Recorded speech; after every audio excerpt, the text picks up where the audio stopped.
नमः सिद्धेभ्यः। ओम नमः सिद्धेभ्यः। मंगलम भगवानी वीरो मंगलम गौतमो गणी मंगलम पुष्पदंत आद्यो जैने धर्मोस्तु मंगलम। यस्वयं स्वयं भावाप्ति रभावे कृष्ण कर्मणा तस्वे सज्ञाने रूपाय नमोस्तु परमात्मने नमोस्तु परमात्मने नमोस्तु परमात्मने। बोले अनंतानंद सिद्ध परमेष्टि भगवान की, प्रीतम तीर्थंकर श्री आदिनाथ भगवान की, मूलाए श्री पाशनाथ भगवान की। बोले महावीर भगवान की, दादा गुरु आचा भगवान गुरुदेव से योग पुष्पदंत सागर जी महाराज की। अहिंसा तीर्थ पेट इटावा गौरव मम गुरुदेव प्रमुख सागर जी महाराज की। उत्तम सत्य धर्म की, उत्तम सत्य धर्म की, उत्तम सत्य धर्म की। आदिका श्री प्रतिज्ञा श्री प्रेक्षा श्री परम शांता श्री माता जी की जय। काला गुरुदेव का।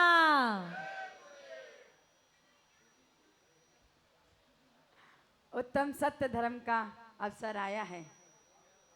पांचवा पड़ाव सबने चढ़ लिया। शिखर जी का पहाड़ आधा हो गया है। अब शिखर जी का पहाड़ होने के बाद आदि बोलते ना, चंदा प्रभु चढ़ गए।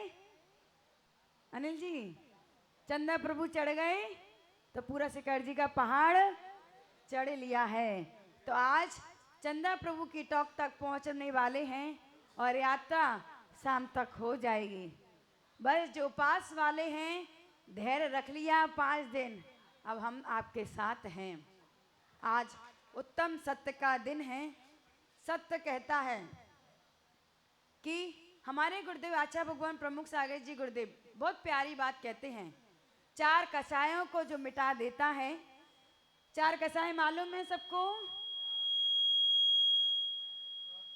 हाँ, क्रोध, मान, माया, लोभ। 4 धर्म ने सिखा दिया है। क्रोध को विनाश करना है, मान को विनाश करना है, माया को हटाकर लोभ की प्रवृत्ति को दूर भगाना है। और आज उत्तम सत्य का दिन है। उत्तम सत्य आजकल व्यक्ति के जो मोबाइल है ना, सबके पास मोबाइल है, दिखाओ। नहीं है ना? बहुत अच्छे व्यक्ति हो आप लोग, मंदिर में मोबाइल नहीं लाते हो। मेरे गुरुदेव कहते हैं जिनके हाथ में मोबाइल है वो व्यक्ति सबसे झूठा है। सही बात है क्या? हमारे गुरुदेव के कमरे में एक व्यक्ति आया, उसके फोन आया, साहब जी आप कहाँ हो? वो व्यक्ति ने कहा हम बाहर हैं। बोले बाहर कहाँ? संजय जी समझ रहे ना, बाहर कहाँ? उसने कहा हम बाहर हैं। उस गुरुदेव के सामने बैठा है और कह रहे हैं बाहर है। उसने कहा कि हम गुरुदेव के पास जा रहे हैं दर्शन के लिए। हमने सोची खबर कर देते, आप भी हमारे साथ चलते, आप भी हमारे साथ चलते। बोले अच्छा। बोले ये अभी बाहर है। अब गुरुजी ने बोला गेट खोल दो, बाहर ही तो खड़ा है। बोले गुरुजी वो बाहर ही खड़ा है, हमको देख लेगा तो झूठ साबित हो जाएंगे। बाहरी तुम्हारी बुद्धि। ऐसे ऐसे व्यक्ति रहते हैं। तो आज उत्तम सत्य का धर्म है। सत्य 4 प्रकार से कहा है हमारे गुरुदेव ने। सत्य अनुव्रत, सत्य अनुव्रत, सत्य महाव्रत, भाषा सम्मति और वचन गुप्ती। ये चारों चीजें एक समान हैं। हमने आपको 5 प्रकार की भाषा सम्मति बताई थी। पवन जी कितने प्रकार की? पहले नंबर पर एरिया सम्मति, दूसरे नंबर पर, तीसरे नंबर पर, चौथे नंबर पर आदान निक्षेपण सम्मति, 5वें नंबर पर प्रतिष्ठापन सम्मति। जो पढ़ाया है वो याद करना है। तो आज भाषा सम्मति का उपयोग सही तरीके से करना है। हमारे गुरुदेव कहते हैं हित मित प्रिय वचन बोलना, उसको क्या कहते हैं? भाषा सम्मति। हित मतलब आपसे मीठा मीठा बोलेंगे तो क्या हो गया? हित। और प्यार भरी बातें कहेंगे तो मित। हित मित प्रिय वचन बोलना। अगर हम आपसे कटु वचन बोलें तो अब आप हमारे पास आओगे क्या? हाँ, आओगे क्या? नहीं माता जी, तो आना पड़ेगा ना, नहीं आएंगे तो शोभा नहीं बढ़ेगी, चाहे कैसे भी बोले। जाना हमारा कर्तव्य है। अब माता जी ने कहा है प्रवचन सुनना, तो सुनना ही पड़ेगा। कोई माता जी ने कहा, तो जो माता जी ने कहा, हमने नहीं कहा, आगम कह रहा है, भाषा सम्मति हित मित प्रिय वचन बोलना। जो आप लोग आजकल कटु वचन आ गए हैं, जो आपके परिवार में, आपके आस पड़ोसी में, आपके बिजनेस में जो वचन बोल रहे हो, आपको बिजनेस अच्छा करना है कि नहीं करना? सभी को है ना, बिजनेस अच्छा करना है तो हितमित प्रिय वचन बोलना पड़ेगा नीरज भैया। जब तक आप हितमित प्रिय वचन नहीं बोलोगे तो कस्टमर आएगा क्या? आप कस्टमर को डील करते हो तो कैसे डील करते हो? गुस्से में, क्या अहंकार में, कि माया में, कि लोभ में? मीठी मीठी चॉकलेट देकर, मीठे मीठे लड्डू खिलाकर, मीठे मीठे वचन बोलकर उस कस्टमर को अपने तरफ आकर्षित करते हो कि नहीं करते हो?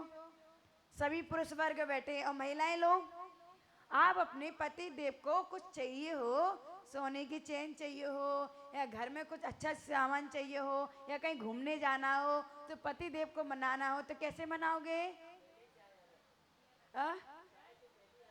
चाहे पहले घूमने जाना हो, कुछ चाहिए उनको सामान, तो क्या करते हैं आप लोग? हित मित प्रिय वचन बोलकर उनको पटाते हो। तो उस समय आप अपनी वाणी को सत्य बोलते हो। आप लोग क्या करते हो?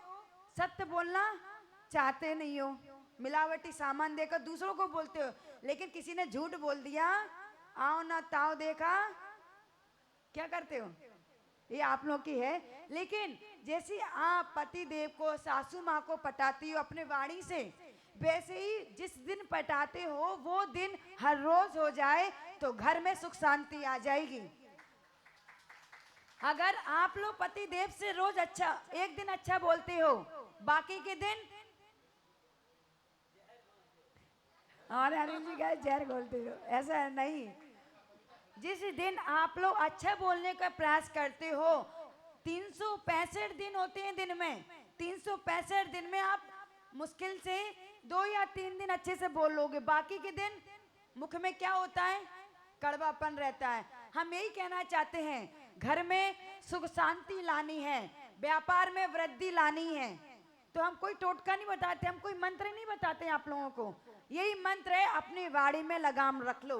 अपनी वाणी में सत्यता लाओगे, सत्य परेशान होता, लेकिन बोलो ना, कुछ आप भी बोल लो। सत्य परेशान होता है लेकिन परास्त नहीं होता है। शरीर, अभी बताते हैं। शरीर हमारा सत्य है। आज जो लोग उपास करते हैं उनको वेदना हो रही होगी, कुछ शरीर ढीला हो गया होगा, कमजोरी आ रही होगी। हमारी देखो परम शांता माता जी 5 उपास हो गए हैं, 5 उपास में आज उन्होंने केवल 1 ही दिन जल लिया है। आज सभी लोग इनको देखकर अपनी तपस्या बढ़ाना है। तो सत्य है, हमारा शरीर साथ नहीं देगा, आत्मा की ओर जाना है तो सत्य को स्वीकार करना है। यही कहना है। हमने कितने बार खाया है, कितने बार पिया है, 10 ही दिन तो है, 10 ही दिन तो है। तो इस सत्यता को ग्रहण करना है। सत्यता, सत्य धर्म और सत्य बोलना दोनों में अंतर है। सत्य धर्म और सत्य बोलना दोनों में सुभाष भैया फर्क है। सत्य धर्म हमें अंतर की यात्रा कराता है, हमें ज्ञान दर्शन चेतना की ओर ले जाता है। लेकिन सत्य वचन जो देखा सुना बोला उसकी यात्रा कराता है। सत्य अनुव्रत आप भी ले सकते हो। कैसे? कि हम ऐसे शब्द नहीं बोलेंगे जिससे दूसरों की हानि हो, इस सत्य अनुव्रत में आ जाएगा। आप लोग इतना तो पालन कर सकते हो ना, सत्य अनुव्रत। सत्य महाव्रत हम लोगों का है, साधु का, जो साधु जीवन जी रहे हैं, सत्य महाव्रत। एक हमारे गुरुदेव कहानी सुनाते हैं। एक मुनिराज जंगल में बैठे तपस्या कर रहे थे, वहां से शिकार निकला, शिकार करने के लिए हिरण निकला वहां से। अब मुनिराज से पूछेंगे तो मुनिराज झूठ तो बोलेंगे नहीं, मुनिराज का सत्य महाव्रत है। देखो यहाँ पर सत्य महाव्रत, झूठ बोल नहीं सकते हैं और हिंसा करा नहीं सकते हैं। अगर बोल दिया हिरण निकला तो क्या हो जाएगा? हिरण की हत्या हो जाएगी, हिंसा हो जाएगी। और झूठ बोल देंगे तो सत्य महाव्रत भंग हो जाएगा। अब आप लोग बताओ, वो मुनिराज साधना कर रहे हैं, शिकार वाला निकला शिकार करने के लिए और मुनिराज से पूछा कि मुनिराज नमोस्तु, हमको बताइए कि यहाँ से हिरण निकला क्या? मुनिराज ने क्या कहा? मौन रहे? आप वहीं थे क्या? हा? मुनिराज ने क्या कहा? मुनिराज को महाव्रत भी पालन करना है और हिंसा का भी, अहिंसा का भी पालन करना है, दोनों का पालन करना है। तो कैसा हुआ? क्या हुआ? मौन ले लेंगे तो उन पे भी उपसर्ग आ सकता है ना। खड़े हो गए, खड़े कैसे हो गए? बैठ के साधना करते हैं ना। मुनिराज ने महाव्रत का भी पालन किया, अहिंसा व्रत का भी पालन किया, क्योंकि वो अपने स्थान से खड़े होकर दूसरे स्थान पर आ गए। क्यों? स्थान परिवर्तन कर दिया और उनसे पूछा, गुरुजी यहाँ से हिरण गए। बोले हम जब से इधर हैं हमें मालूम ही नहीं है। दोनों व्रत पालन हो गए। वैसे ही कहा है, जहां झूठ हो वहां से स्थान परिवर्तन कर दो तो आपका सत्य धर्म, सत्य अनुव्रत पालन हो जाएगा। घर में 4 बातें हो तो कहना हमें मालूम ही नहीं है।